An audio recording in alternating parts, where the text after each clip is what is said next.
The establishment media is scrambling to protect their narratives, but Bill Maher just dropped an absolute truth bomb on Real Time about the Democrats' view on illegal immigration and assimilation. Make sure you like, comment, and subscribe. Let's get into it. Now, most immigrants still want to assimilate, but some now have this other attitude of melting pot.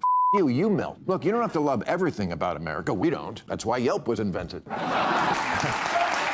America's actually pretty cool. We say you do you. Speak another language at home. We welcome your food, your art, your fashion. You have to answer one question.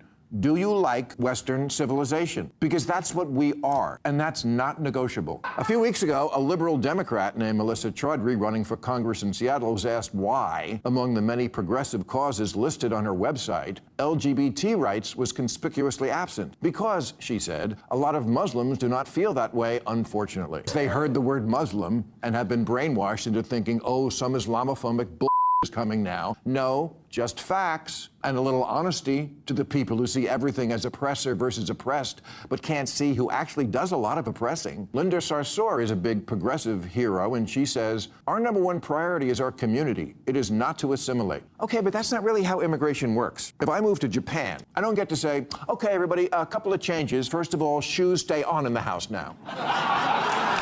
Linda Sarsour was forced into an arranged marriage at 17, but defends the practice, saying it made her, quote, become mature much earlier in life. But here, we think that's a little too close to Epstein stuff. Not letting women show their faces, polygamy, cousin female genital mutilation. There's lots of stuff we don't do here, and it's not negotiable, and it's not racist to say, if you want to come here to help form a more perfect union, great. But some things are too fundamental to change. Democracy, not theocracy. Free speech, even about religion. Equal rights for women. LGBT, that's America. And none of this is available in Sharia law, which a third of British Muslims want to see be the law in England. And you can't have both. You can't have England and Sharia law. Bill Maher brought a hard reality check to this debate, exposing a massive blind spot that left-wing activists have been ignoring for years. The hypocrisy staring everyone in the face is staggering. The left has zero issue attacking traditional American culture.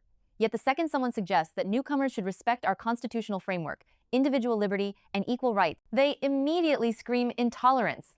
Wanting people to assimilate isn't discrimination. It is the foundational requirement of a strong, unified nation. As Maher pointed out in his new rule, celebrating your heritage is great, but importing authoritarian social norms that actively reject free speech, women's rights, and fundamental freedoms is completely non-negotiable. If you want access to the American dream, accepting the constitutional principles that created that opportunity in the first place is part of the deal.